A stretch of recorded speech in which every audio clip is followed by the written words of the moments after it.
নমস্কার, সবাই কেমন আছেন? আরও একটা ছোট্ট ভিডিও নিয়ে চলে এসেছি আমি রুমানা, জাপান থেকে। সকাল সকাল ব্যালকনিতে চলে এসেছি। খুব সুন্দর সকালটা, পরিষ্কার আকাশ আর রোদ ঝলমল একটা দিন। আজকে আপনাদেরকে নিয়ে যাব 1 বছর পিছনে। 2025-এ রাইসা রূপসা দুজনেরই নতুন স্কুল শুরু হয়েছিল। দেখতে দেখতে একটা বছর হয়ে গেল।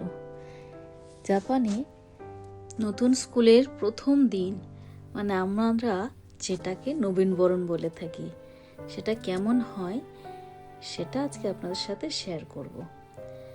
এই যে বেশ কিছু চারা গাছ কিনে এনেছি, গরম পড়ে গেছে তো এখন এখানে এই চারা গাছ লাগিয়ে ওই শীত আসার আগে আগে বেশ কিছু ফল পাওয়া যায়।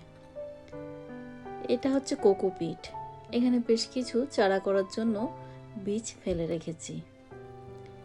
আর আমার এই যে লেবু গাছটা দেখুন, শীতের দাপটে পুরো পাতা ঝরে নাড়া হয়ে গেছিল, এখন আবার ছোট্ট ছোট্ট নতুন পাতা বেরিয়েছে, বেশ ভালো লাগছে দেখতে। তো চলুন চা খেতে খেতে আপনাদের সাথে শেয়ার করি গত বছরে রাইসা রূপসার নতুন স্কুলের প্রস্তুতিটা। ইন্ডিয়ার মতো জাপানেও এপ্রিল মাস থেকে নিউ সেশন শুরু হয়, আর রূপসা তারই প্রস্তুতি করে নিচ্ছে। নতুন জুতো, নতুন জামা কাপড়, নতুন ব্যাগপত্র, বই সব গুছিয়ে রেখেছে, আর একবার জুতোটা পরে দেখে নিচ্ছে সাইজটা ঠিক আছে কিনা। কালকে নবীনবরণ তো, তাই রাত্রেই সব গুছিয়ে রাখছে। 8ই এপ্রিল নতুন স্কুলের প্রথম দিন, তাই রূপসা ভীষণ এক্সাইটেড। তবে কি জানেন তো, মনে একটা শান্তি। স্কুলের সাথে আমার আগের থেকেই পরিচয় আছে। রাইসাও স্কুলেই যেত, জুনিয়র হাই স্কুলটা, রূপসা যেখানে যাবে। এটা এসছে রাইসার ব্যাগ, অনলাইনে অর্ডার করে দিয়েছিলাম। রাইসা যেহেতু এখন হাই স্কুলে উঠেছে, ওর টোটালটাই নতুনই নিতে হয়েছে। রূপসা যেহেতু দিদির স্কুলেই ভর্তি হয়েছে, তাই দিদির কিছু জিনিস ও রিইউজ করছে, যেটা জাপানে সবাই করে থাকে। তবে রাইসা যেহেতু নতুন স্কুল, তাই তার সমস্ত কিছু নতুন নিতে হয়েছে। এই ব্যাগগুলো হাই স্কুলের বাচ্চারা ইউজ করে। এতদিন তো স্কুল থেকে একটা নির্দিষ্ট ব্যাগ ঠিক করা ছিল, সেটাই ব্যবহার করতে হতো, কিন্তু এখন যে স্কুলে যাচ্ছে সেই স্কুলে এই ধরনের ব্যাগ ব্যবহার করে। তাই অনলাইনে অর্ডার করে দিয়েছিলাম। আর সত্যি বলতে স্কুলের প্রথম দিকের এই সময়টা, মানে নিউ সেশনের সময়টা ভীষণ খরচ সাপেক্ষ, ভীষণ খরচ হয়। স্কুলে প্রথম অবস্থায় প্রচুর বড় একটা অ্যামাউন্টের ফান্ড জমা দিতে হয়, যেটার মধ্যে অ্যাডমিশন ফিজ সহ স্কুলের অন্যান্য বিভিন্ন রকম হিসেব ওদের ইনক্লুড করা থাকে। জাপানে প্রাইভেট স্কুল, গভর্নমেন্ট স্কুল দুটোই আছে। রাইসা যাচ্ছে প্রাইভেট স্কুলে, যে জন্য খরচটা একটু বেশি গভর্নমেন্ট স্কুলের তুলনায়। তবে গভর্নমেন্ট স্কুলেও অ্যাডমিশন ফিজ সঙ্গে ক্লাবের ফিজ, যাতায়াতের খরচ সঙ্গে আরও বেশ কিছু আছে, যেগুলো বাধ্যতামূলক গার্জেনদের পে করতে হয়।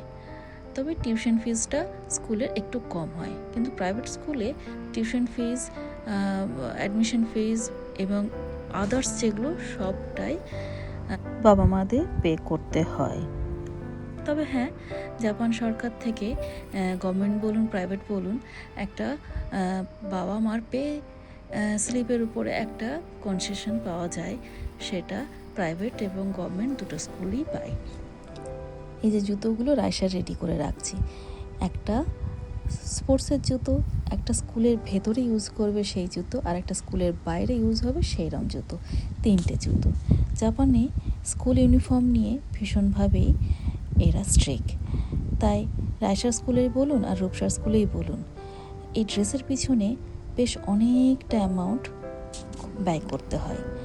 তবে এটাও ঠিক, এই একটা সেটই এদের এখানে 2-3 বছর আরামসে চলে যায়, যে জন্য একটু খরচ হয়, কিন্তু স্কুল কমপ্লিট হওয়া পর্যন্ত আর কোনো চিন্তা করতে হয়।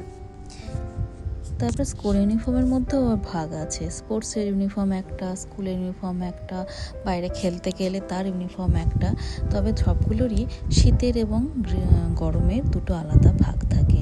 জাপানের শীতটা তো একটু বেশি কড়া, তার জন্য শীতকালে একরকম কাপড়ের মেটেরিয়ালস দিয়ে তৈরি হয়, গরমকালে আলাদা কাপড়ের মেটেরিয়ালস দিয়ে তৈরি হয়। যাক, আপনাদের সাথে গল্প করতে করতে জুতোগুলো রেডি করে ফেললাম। এটা রায়সার তো পরশু দিনকে নবীনবরণ, তাই দুজনেরই একসাথে গুছিয়ে রাখছি। কালকে রূপসার স্কুলে যাব, পরশু দিন রায়সার স্কুলে যাব। এই যে সব কমপ্লিট হয়ে গেছে। আজকে হচ্ছে 8 এপ্রিল। সকালবেলা উঠে পড়েছি, রূপসাকে স্কুলে পাঠিয়ে দেবো, তাই টিফিন রেডি করব সসেজ স্যান্ডউইচ। হালকা ফুলকা খেয়ে যাবে, যেহেতু আজকে ফুল ডে স্কুল না, তাড়াতাড়ি ছুটি হয়ে যাবে, তাই হালকা ফুলকা টিফিন বানিয়ে দিচ্ছি। বাড়ি এসে তখন ভাত খাবে। রূপসার জীবনে আজকে নতুন একটা অধ্যায় এর সূচনা হলো। আজ থেকে সে যাবে জুনিয়র হাই স্কুলে। সবাই ওকে অনেক অনেক আশীর্বাদ করবেন, ও যেন ভালো থাকে, ভালো পড়াশোনা করে, ভালো মানুষ হয়। জাপানে জুনিয়র হাই স্কুল অবধি সব স্কুলই আন্ডার গভর্নমেন্ট, যে জন্য বাধ্যতামূলক জুনিয়র হাই স্কুল অবধি সবাইকেই পড়াশোনা করতে হবে। এটা জাপানে বাধ্যতামূলক। তবে হ্যাঁ, হাই স্কুল থেকে পড়াশোনার খরচটা প্রচুর পরিমাণে বেড়ে যায়। প্রাইভেট স্কুল এবং গভর্নমেন্ট স্কুল দুটো স্কুলে ভাগও হয়ে যায়। অনেকে আবার ওপেন স্কুল থেকেও পড়াশোনা করে, যেরকম ওপেন ইউনিভার্সিটি আছে সেরকম ওপেন হাই স্কুলও আছে, সেখান থেকে পড়াশোনা করে অনেকে, কিন্তু সেগুলো সবই খরচ সাপেক্ষ। গভর্নমেন্ট স্কুলটা একটু সাশ্রয় হয়, টিউশন ফিজটা একটু কম থাকে, যেটা আপনাদেরকে আগেই বলেছি। এখন এই যে আমরা রেডি হয়ে গেছি, আমরা এবার বেরিয়ে পড়বো। আগে রূপসা যাবে, তার একটু পরে আমরা বেরোবো। যাওয়ার পথেই তো নাকি ওর বাড়িতে ঢাকতে হবে?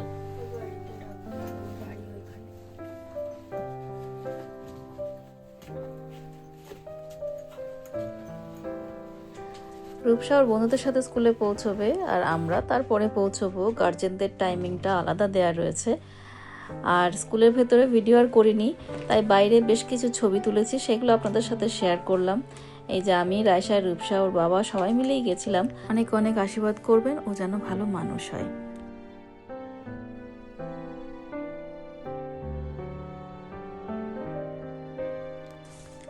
সকলকে স্বাগত জানাই পরের দিনে সকালে। আজকে 9 এপ্রিল। আজকে যাব রায়সা স্কুলের নবীনবরণে। বাড়ির থেকে প্রায় ট্রেনে বাসে মিলে 1 থেকে 1.5 ঘন্টা সময় লাগে। পার্সোনাল কারে যাওয়াই যায়, কিন্তু স্কুল থেকেই পার্সোনাল কার অ্যাভয়েড করতে বলেছে, কেন প্রত্যেক গার্জেন যদি নিজের পার্সোনাল কার নিয়ে আসে তাহলে পার্কিংয়ের সমস্যা হবে, তাই পার্সোনাল কার অ্যাভয়েড করতে বলেছে। তাই আজকে সবাই মিলে যাব ট্রেনে বাসে করে। তবে জানেন তো, জুনিয়র হাই স্কুল থেকেই বাচ্চাদের নিজেদেরকে তৈরি করে নিতে হয় হাই স্কুলের অ্যাডমিশন টেস্টের জন্য, যেটা খুব কড়াকড়ি হয়। পরীক্ষা দিয়ে যে র্যাঙ্কটা তার ঠিক হবে, সেই র্যাঙ্ক অনুযায়ী যে স্কুলটা থাকবে সেই স্কুলেই তাকে অ্যাডমিশন নিতে হয়। সেটা প্রাইভেট বলুন গভর্নমেন্ট বলুন, দুটোতেই। এবং অনেকে একটু পয়সা বেশি খরচ করে প্রাইভেটে এই কারণেই যায় যাতে ব্রাইট ফিউচারটা তৈরি হয়। পড়াশোনার ধাপ যত উপরের দিকে যায়, টাকার অঙ্কটাও ততটাই বেড়ে যায়। সেই জন্য এখন থেকেই বাচ্চারা ভীষণ পরিশ্রম করে এবং বিভিন্ন সাবজেক্টের উপর টিউশন নেয়, যেমন আমরা ছোটবেলায় পড়তাম। রায়সার এটা ব্যাগ, ওকে একবার দেখিয়ে নিলাম ঠিক আছে কিনা। আর এটা হচ্ছে তো স্কুলের আই কার্ড, এটা গার্জেনরা ইউজ করে যখন স্কুলে অন্য সময় যায়। রায়সা আগেই বেরিয়ে যাচ্ছে, আমরা এখন বেরোচ্ছি। চলুন বাকি কথাটা যেতে যেতে বলি। আমরা টিউশন পড়তাম তখন ছিল হয়তো 500 থেকে 1000 টাকা মাসে, কিন্তু জাপানে জানেন তো টিউশন ফিজটা হয় ঘন্টা হিসেবে। এখানে 1 ঘন্টা 40 মিনিট টিউশন পড়ায় নেয় 3,500 থেকে 4,000 ইয়েন, মানে ইন্ডিয়ান টাকায় প্রায় 2200 থেকে 2300 টাকা মতো। তো সেটা ঘন্টা হিসেবে। এবার আপনি যেরকম ক্লাস নেবেন সেরকম হিসেবে মাসে আপনার ফিজটা দাঁড়ায়। তাই বাচ্চারা ভীষণ পরিশ্রম করে ভালো র্যাঙ্ক করার জন্য, কেন ভালো র্যাঙ্ক একটা করলে গভর্নমেন্ট থেকে স্কলারশিপের ফেসিলিটি আছে। সেই জন্যই এই সময়টা ভীষণ ভাইটাল সময়।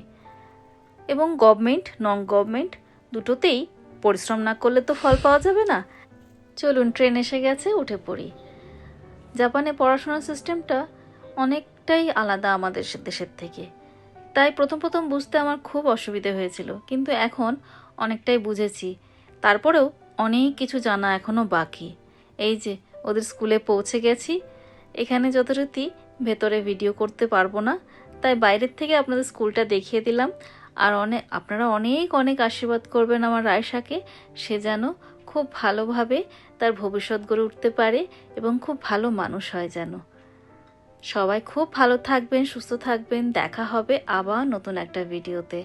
আর এভাবেই সঙ্গে থাকার অনুরোধ রইল। ভালো লাগলে শেয়ার করে দেবেন, লাইক করে দেবেন।